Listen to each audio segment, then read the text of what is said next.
My name's Emily Martin, and I'm taking you behind the scenes to talk to equine artists from around the world. This is Artist Unlocked. Hey, what's up you guys? Welcome back. We are on episode 8 of Artist Unlocked. This week's guest is Elizabeth of Breyer.Customs19. Elizabeth has not even been customizing for a full year yet, which is insane to me. Her talent is super apparent in her work, and so I was super excited to sit down with her. As always, if you're interested in listening or watching the show, whichever you're not currently doing, definitely go ahead and check out wherever the show is listed. I have the YouTube channel, which is the main landing page, and likely what you're watching right now. But if you're interested, you can definitely listen to the show. I have it listed on Spotify and Apple Podcasts. Just a little disclaimer about today's episode. When I was doing interviews, some people requested not to be shown with their faces, which I totally respect. And so this week's episode is our first audio only episode, but before you click off this YouTube video, if you're watching right now, I did prepare some visuals for you guys if you want to stay tuned into the YouTube channel and watch it. I have some pictures from Elizabeth of her work, as well as I turned the audio waveform into like a visual spectrum. So I tried to add some graphic stuff in there to make it interesting to watch still, but I totally understand if you would just prefer to listen to this week's episode. I just wanted to give a quick little disclaimer because I know we haven't had that type of format before. There should be a few episodes coming up, including next week's episode, that are also audio only, but whenever we have that, I try to really pack in as much visuals as I can. Without further ado, let's get into the episode. First off, just go ahead and introduce yourself, who you are, your studio, what you do, that kind of thing. Okay, my name's Elizabeth. I've been in the hobby since November 1st, 2019. I don't really have a studio. I just kind of work in my room and on the kitchen table and in the living room, wherever I can pretty much sit down and do anything. And I don't have a studio name either. It's just Breyer.Customs19 because I started in 2019 and that's literally what I do, Breyer Customs. Yeah. And one stone so far. But I really like resculpting. That's kind of what I really wanted to learn how to do. And then I ended up getting into painting too. So I kind of do a whole bunch of different stuff. But yeah, I tried to do some customs when I was 10, but we all know how that goes. So I kind of stopped. I never finished anything. It was so bad. There were brush strokes everywhere. So yeah. Yeah, I think we all go through that phase of like, I have so many, I don't even know if I have most of them anymore because just blobby customs of me trying to figure out how to sculpt a neck or something like that. I have one of those actually right now. I started him 3 months ago and he's in my cabinet of shame, but his neck is the worst. It's so bad. Necks are so challenging. They took me forever to learn how to do.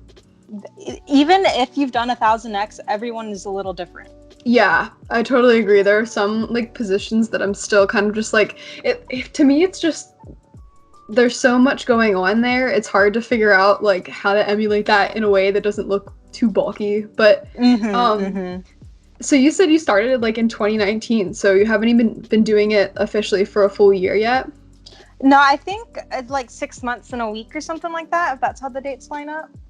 Yeah, that's crazy to me that, I mean, you have so much talent for only doing it for like that little bit of time. It's amazing. Thank you. I guess, tell me a little bit about your journey. Like, did you collect before you started customizing, or what's your journey been overall with the hobby? Well, actually, I knew about the Instagram pages a few years before I actually ever put my hands on one to customize. And I never collected because I didn't really have shelves in my room. I had a cat and he was everywhere, all over everything, and that just would not have been a good thing. And I kind of realized I did art, like drawings and paintings and stuff like that, so I figured it might be fun to do some customizing first and then maybe keep some of the customs. But even now, I got 3 shelves, so I kind of put some of my favorite customs on there while I'm working on them, but I pretty much sell everything I make. So. Okay, cool. So you're just like strictly in it from the artistic standpoint. Yeah, I kind of got to be careful though, because there's a few I'd really like to keep, like the Catch Me custom I'm working on right now. Like if I could, I would keep him, but it doesn't make sense because I don't show. I've never shown, and I don't know if I'll ever get the chance to. Do you think you want to, or are you still kind of deciding? It seems terrifying, but it'd also be fun to try because I mean, I don't know. It's definitely something very new, and I'm a little weird about new things. So yeah, no, I understand. I I've been to like a handful of shows. I wouldn't say I'm like an avid shower. I want to be, but like it's definitely kind of intimidating at first because I feel like I don't know. I feel like I always think everybody's better than me. I'm like, there's no way anybody would care about what my work is. Uh, Well, that's not true. oh, well, thank you. So, what are your favorite and least favorite aspects of the hobby so far? My favorite, absolute favorite part is cutting them up because that's when you really start making the new horse of what you want to make. Yeah. And my least favorite part is finding all the mistakes you've made and then you have to fix them because you just can't leave them. Like one of my my Harley custom, he was the first one I drastically cut up with the Dremel, and he had gouges in his legs everywhere. So I had to go back and I had to fix all of those. So that was a little bit painful, but it used to be prepping. I used to hate prepping, but now it's like a relaxing thing now.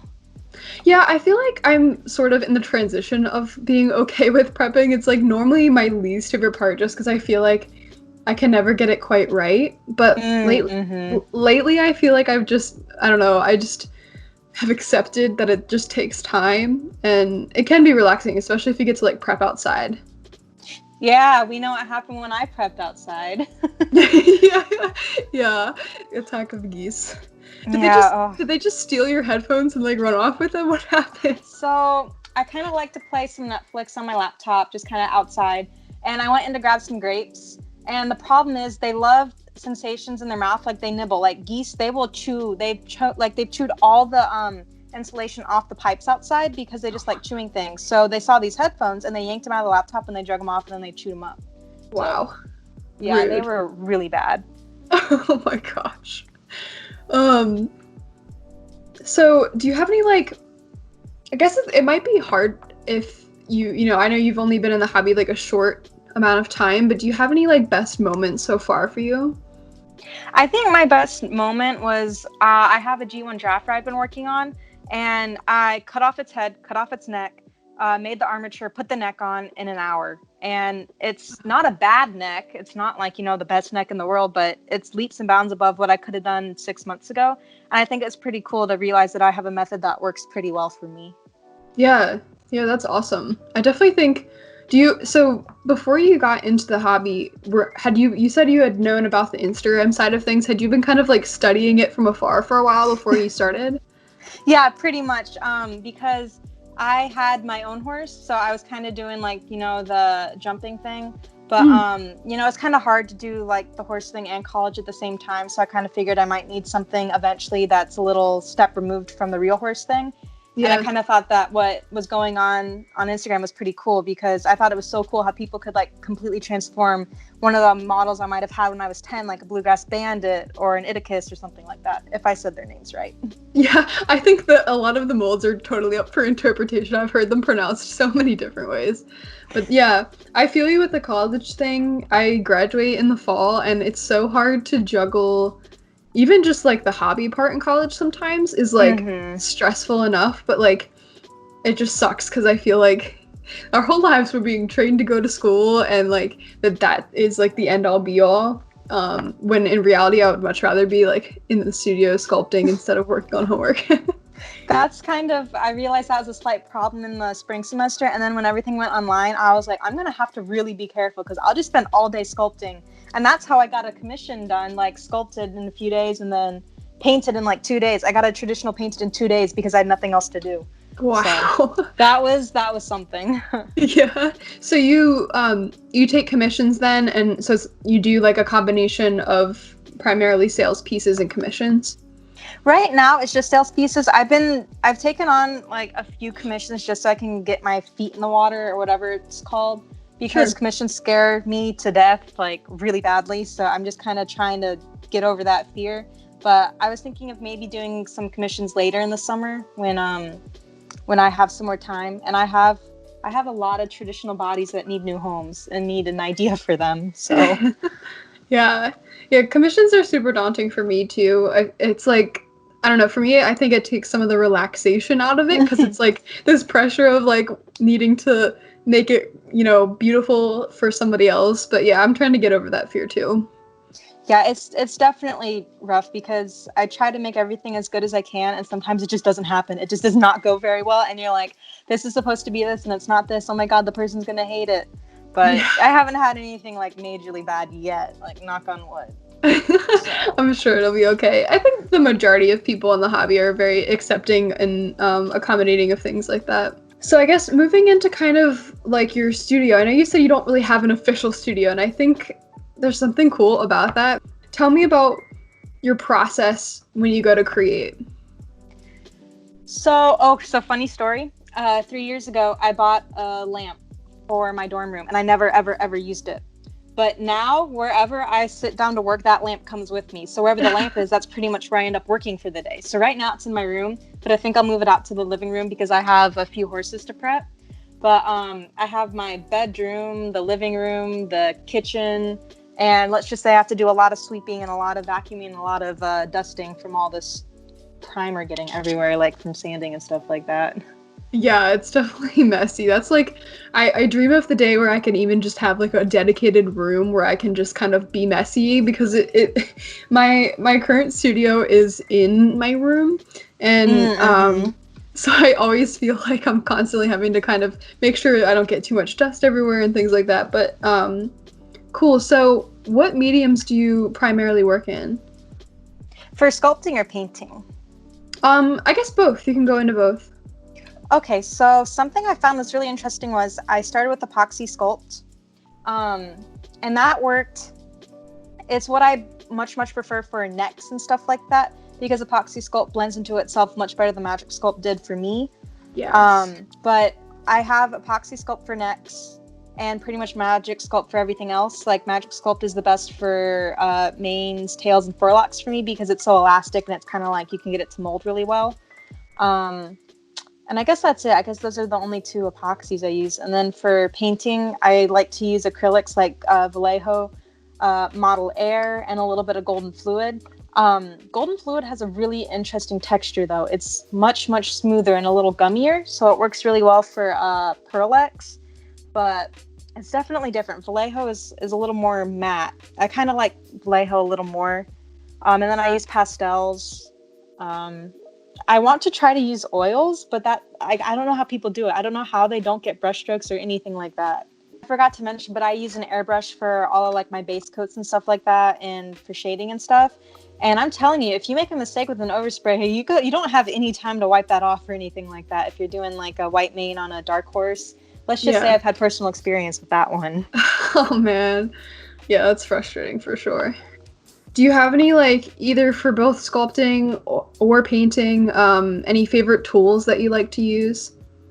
So for sculpting, DJB has like a whole list of the stuff she used. That's where I started because I pretty much got into this whole thing because of her videos and Blue Mountain Stable. Like that's pretty much the only reason why I was able to even get in this in the first place, because it's like, oh well, that's how you do it. Well, maybe I can try it. And she has like these little silicone sculpting tools, and like there's two different sizes. There's like a big old chunky one that's kind of like an angled one, and then like a rounded tip, and then there's the small ones, and I pretty much use those tools and the paintbrush, and that's it for sculpting. Awesome.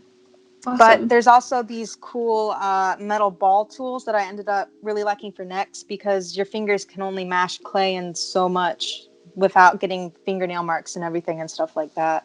Yeah, for sure. Painting, just I guess paintbrushes. I don't know. I don't really have anything fancy for painting. Yeah, that's cool. It's funny that you mentioned both DJB and Blue Mountain Stables. I love watching their videos. Yeah, both of their videos are like I find to be some of the best YouTube content out there that shows you like how to start. Yeah, and I refer back to them a lot. Like for ears, I probably watched that video like 7 times, and I still haven't touched ears after the one time I tried to do them because it's just so scary. Yeah, I know. Faces are scary for me too. Yeah, I did. I have a Hickstead that I pretty much just mutilated, and it's still mutilated because I can't bring myself to do the face. So it's okay. One day we'll work up the courage to do faces. Yeah, one day maybe. I just got the necks down all right. I think I'll let myself have a win for a few months. Yeah, there you go. Do you have a favorite or a least favorite scale to work in? I used to hate stablemates just because I didn't really know how to like really work with them. But when I figured out just to be really careful with shading with the airbrush, they weren't so bad. Um, and then for sculpting, stablemates are actually really nice because you don't have to spend that much time on it. Yeah, so true. I haven't tried like a mini Winnie or like a micro mini or something like that, but I think that might drive me nuts. I honestly think that would be, I'd probably drop it once and then just be done with it because it had like a broken neck, a broken leg. No. Yeah, the micros are really a craze right now, and I think they're super cool, but they're also really daunting for me to paint. I have a mini Juggy right now, and Ooh. he like I feel like you spray him once with primer like super far away, and if you don't get it right, it's hard because I feel like they lose the detail so quickly because they're so tiny. But yeah, him and I are fighting to make it to the paint stage here. Yeah, I know. Honestly, this come off as really stupid, but I never even thought about losing detail, and that is such a thing for me because, like, even on someone like the stablemates, like sometimes things just don't go very well. Yeah, I probably am going to stay away from those guys for a little while. I guess. Do you have any tips for anybody that's like looking to do what you're doing? Definitely watch the YouTube videos. That helps a lot. And honestly, sometimes there's just nothing better than practice because I learn a lot through making mistakes. And I kind of try to write down the mistakes I've made if I won't remember them. And you'll end up finding something that works for you. But I kind of think it's a good idea to try all the different techniques you can because then you know what does and doesn't work for you. I've kind of made like a Frankenstein of a whole bunch of different methods for the necks and stuff like that. And I have something that I can. It used to be like, I'd be like, oh, I don't think I can get this horse finished in a month. And now I'm like, I could get it done in a week. If that was like the main thing I worked on. So just time, practice, and, just kind of seeing how other people do it, like really helped for me. Yeah, I think it kind of demystifies the process too, because I know when I was starting out, I just had so many questions as to how people even did things. Yeah. So, that's when I was 10, I like literally, I remember my mom wasn't very happy, but I printed out a whole bunch of tutorials from like the websites, like Rio Rondo and stuff like that. And I had a book and I like glued it because when you glue paper on paper, it kind of messes up the ink anyways. But just pictures wasn't enough for me. I had to kind of see the videos in 2010. They didn't really have that. 2009. Yeah. So it's definitely helpful to see what people do and how they do it for sure. Yeah, definitely. What's one thing you'd like to see more of in the hobby? This could be like artistic related or otherwise. This is going to come off as really weird, but it's okay for horses to have conformation faults if you're not trying to do halter classes and stuff like that. Just for me, I know that it's kind of hard to create a perfect horse, but right now I'm actually working on a horse that kind of has a significant conformation flaw, also because I kind of screwed him up a little bit. But I hope that people just don't hate him just because he's not a perfect horse. I hope that they could like him for something a little different because horses exist in real life with long backs, like really long backs, and, long necks, short legs. But yeah, if you show, that's definitely not applicable. And since I don't show, I can kind of have that view, but I do try to make my horses not super bad because it's also not good to really like celebrate bad conformation. Because that does, have problems for the real horses and stuff like that. But I just hope people won't hate my horse because he has a long back. Oh, I'm sure they won't. I think it's interesting. A lot of people have kind of said similar notes of just basically like, just because we're sculpting, realistic horses doesn't mean that there isn't or shouldn't be room for like either, creative expression or making horses that have conformation flaws to a certain extent, obviously, like you said. But yeah, I think there's something to be said about just not being so caught up in making it a absolutely perfect horse. Part of the fun, I think, is just being able to kind of just sculpt. It sounds kind of out there, but sculpt from the soul and not worry so much about all the perfection. Yeah, for sure. So what does the hobby mean to you overall? Well, for the summer, it's going to be my little break from studying for the LSAT. But pretty much, like, at first, this was just supposed to be like a little hobby thing. Like, I do it for 30 minutes a day. And it's kind of turned into something that I spend a few hours on every day because, I have so many things going on and so many different ideas. So I guess I guess it's kind of taken over what riding used to be for me, because I'd spend hours at the barn every day when I had my horse. So Yeah. I guess this is just kind of what it is. And I used to oil paint, like paint with oils on canvas and stuff like that. And I don't do that anymore. So I guess that's also it's kind of like my art, my horse, and my break thing all in one. What are your future goals for the hobby? I definitely want to get better at sculpting. Like, actually, like, I have to be careful because sometimes I just kind of think I know how something should look, and that's not true at all. Like, I need to have references, and I need to, like, actually try to sculpt it how things would be in real life. I think that's something I need to keep working on, because I got myself in trouble with the horse with the big neck and the blobby neck from earlier, who's in the cabinet of shame. I think just learning more about anatomy and stuff like that is definitely something that I'd like to do. And I just like to not give up. Yeah. Yeah, those are good goals, though. I'm sort of in a similar phase of just really studying anatomy because you're right. Like, you can kind of, I've been horseback riding for 12 years, so I've been around horses a lot, and it's, like, easy to think that you know exactly what it's supposed to be. And then if you really sit there and study it, you learn so much about anatomically, like, and mechanically how they work. So yeah, those are good goals. I definitely think being around horses is definitely it's kind of like a catch-22. You're like, oh hey, I know how that goes, but then you're also like, I don't know how it goes well enough to sculpt it well enough, Yeah. So yeah, I think it would be nice if I could actually produce some work that would be show quality, like from sculpting and painting included, because my paint, I just have stupid flaws every now and then, like fibers I don't catch, and I don't really want to go back and have to rebuild it all up. Yeah. So yeah, I'm sure you'll get there. I mean, goodness, 6 months to be where you are already is amazing, and I think it's very telling of the future. thank you. Hopefully, I don't want to disappoint anyone, but I like it so far, and that's just kind of the biggest thing. Like, I've had a lot of hobbies, and if I like it, then that bodes well for me sticking with it for years in the long term and stuff like that. Yeah, totally.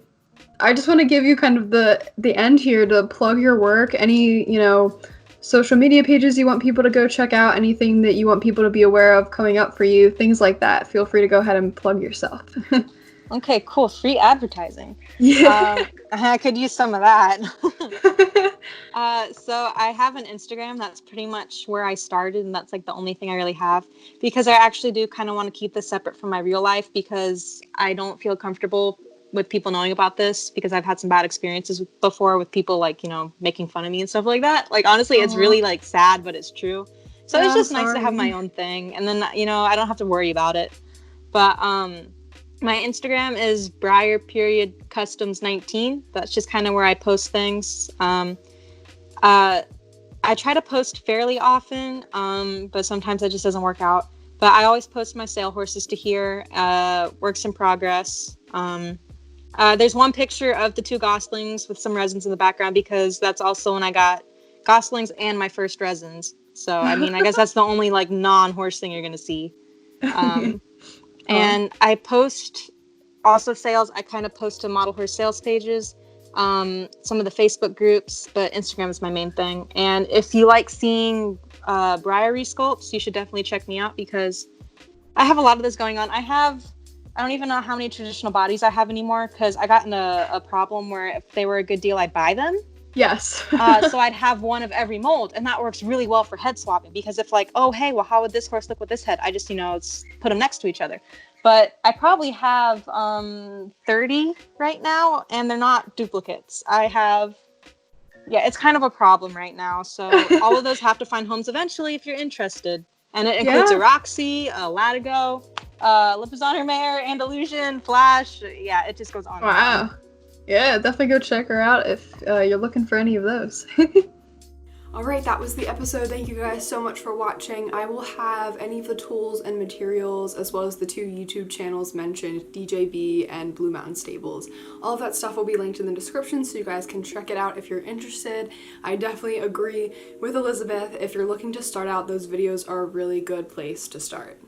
If you're interested in behind the scenes content for the show, go ahead and follow me on my Instagram. It's Frost Studios Equine Art. I post behind the scenes for the show as well as my artistic side of things, so if you're interested in customs and things like that, it's over there as well. Tune in for next week's episode featuring Kristen of Blue Mountain Stables. She makes YouTube videos as well as doing customs and stuff on her Instagram. Definitely a multi-talented artist and hobbyist, so definitely tune in next week for her episode. Alright, that's all I have to say. Thank you guys so much for watching, and I'll see you guys next week. Bye!